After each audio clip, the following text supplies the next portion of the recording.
It's lucrative because, as I said with those ads, this moves people to action. It turns them from fence sitters into brand loyalists. They'll go leave you 5-star reviews just because they get an email, because they want to defend you, because they feel that they are connected with you and united with you. In May of this year, best-selling author and highly acclaimed thought leader Robert Cialdini did a fireside chat with us here at Genius Network. You may remember that. In that presentation, he told you how he revisited his best-selling influence book and added a 7th principle that he called unity. Robert shared how people who are in your same group are more likely to do what you ask of them. But what about those who are in an opposing group and even attack your group? What should we do about these objectors or detractors, or even enemies, at least as it relates to our marketing efforts? In a world where people can use social media to so easily express their opinions and even opposition, how might negative feedback be used to leverage this unity principle and help your business to grow? This is the question that Connor Boyack has explored in order to grow his brand, and what he's learned will help you grow yours. Connor is the founder of Libertas Institute, a political think tank that changes hearts, minds, and laws in favor of a freer society.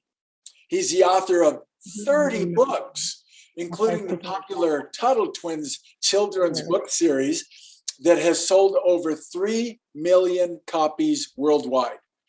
Connor's team has invested over $10 million in marketing efforts that have helped them identify 3 unique and important discoveries that will help you in your own marketing efforts. Here they are. Number 1, how to cultivate unity among a dedicated tribe of supporters. Number 2, how to turn fence sitters into active and eager customers. And most important to you, how to use your opposition to boost your bottom line. His title is Turn Your Enemies into Evangelists. Please help me in welcoming Connor Boyack.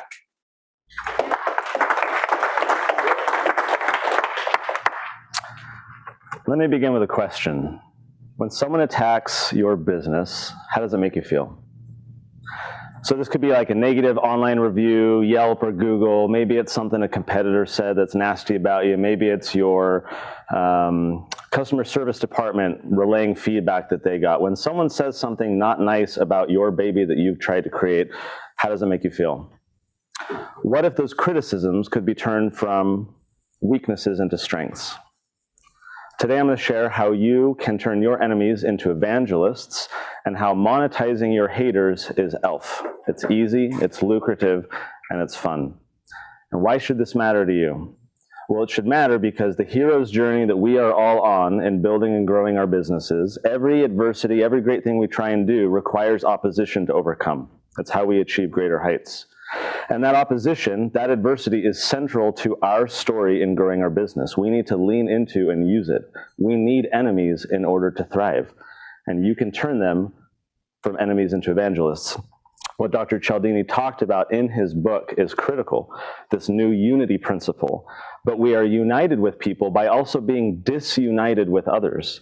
When you stand for something, you're also inherently standing against its opposite.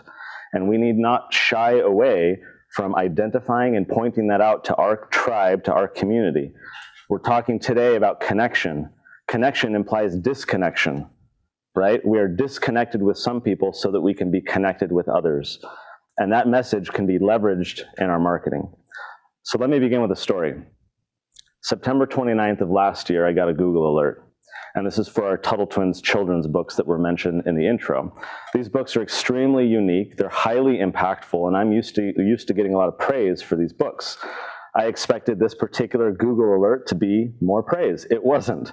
It was a link to an article written in a magazine called Current Affairs, which is written by socialists for socialists.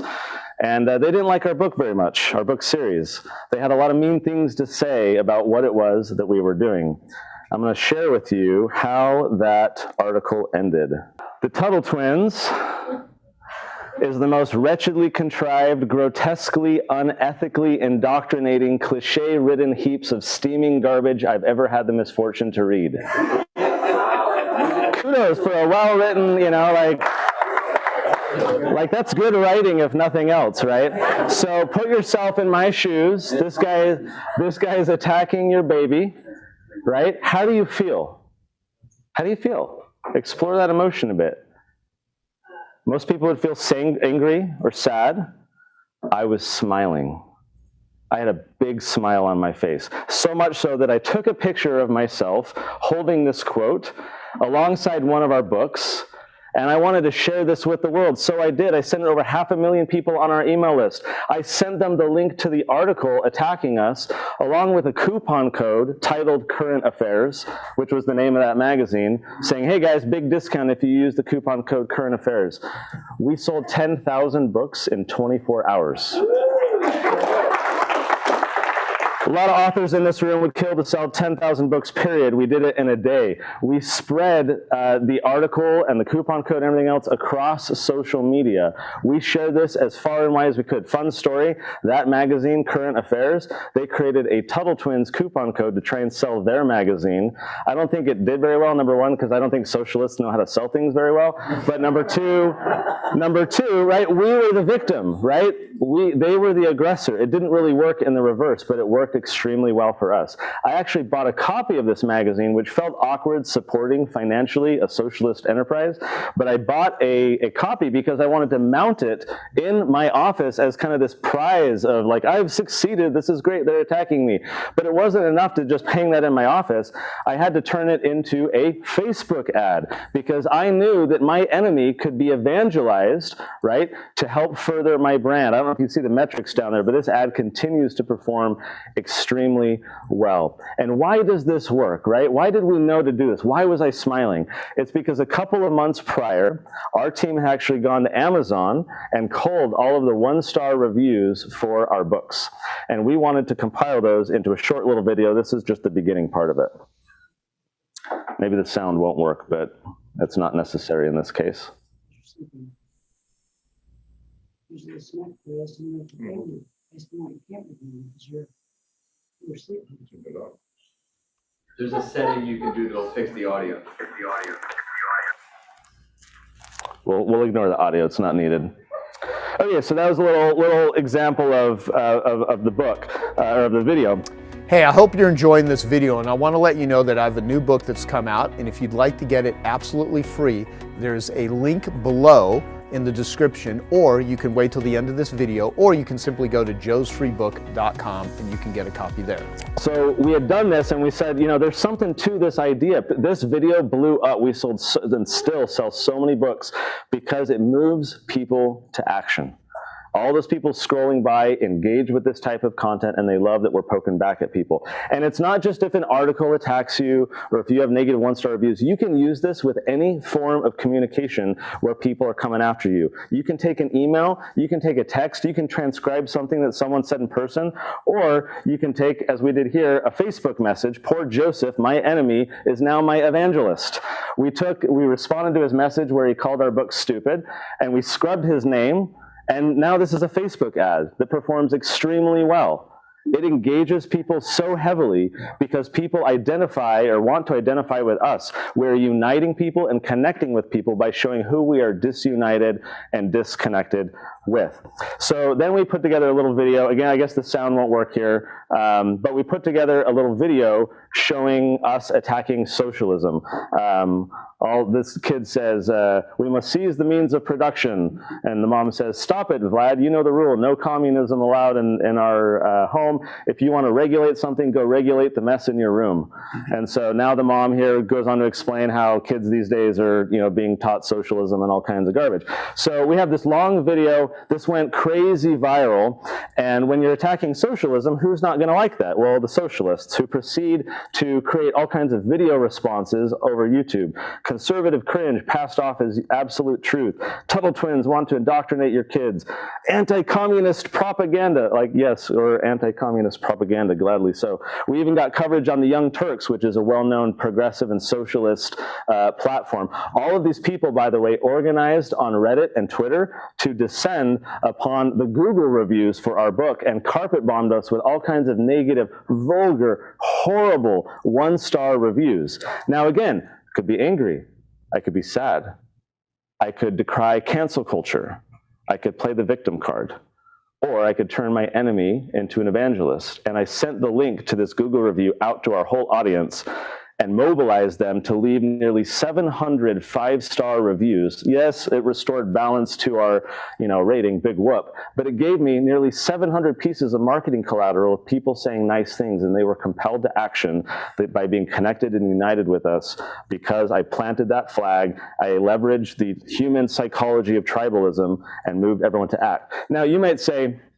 Connor, this is all well and good. You work in an industry that's inherently controversial. I'm a financial planner. I'm a plumber, right? I'm whatever, right? Fitness guru or whatever. It will work for you. It does work for your competitors who use this. Certainly if you have critics, it works. If you have competitors, it works. It can even be something like a concept, because the truth is that every brand needs a villain. You have to identify for your prospective customers what you stand against. Doesn't mean they have to be negative, doesn't mean that you need to be a jerk. It just means that you need to clarify in their minds what you are trying to attack. And it can be a concept. And so if you're poo-pourri, it could be stinky bathrooms, right? If you're Mucinex, it's the common cold. Be united with us, because if you're against the common cold, you want our products and you want services, and you want people to understand in their minds why they should stand with you. For Southwest, it's other airlines nickeling and diming you with all of those fees. That's what they stand. This is a concept, right? But that's the enemy, and that message can be leveraged with human psychology in your marketing efforts. For VidAngel, it's Hollywood filth. They scrub movies and TV shows of all the vulgarity and everything else. You have to give your tribe something to rally against.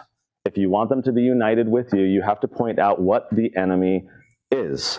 You won't have a tribe unless you take a position against something, right? So Batman isn't Batman without the Joker. Harry Potter isn't without Voldemort, right? You need to identify for your prospective customers, all those fence sitters that are just scrolling past your social media posts and your emails, you need to help them understand how and why to take action. So I said this is ELF at the beginning, and it is. This is easy, because if any of you are doing disruptive things, if you're innovating, if you have a big problem you're trying to solve, you're going to have all kinds of opportunities to go message that enemy to your audience. It becomes super easy to identify these things. It's lucrative because, as I said with those ads, this moves people to action. It turns them from fence sitters into brand loyalists. They'll go leave you 5-star reviews just because they get an email, because they want to defend you, because they feel that they are connected with you and united with you. And it's fun because if you're doing anything disruptive or innovative, right, it's fun to poke back at the people who've been, saying mean things about you. I could do this stuff all day long, and I enjoy it. It is ELF. So if you already have an enemy, awesome. Now you know how to turn them into an evangelist. If you don't have an enemy yet, go find one. Create one.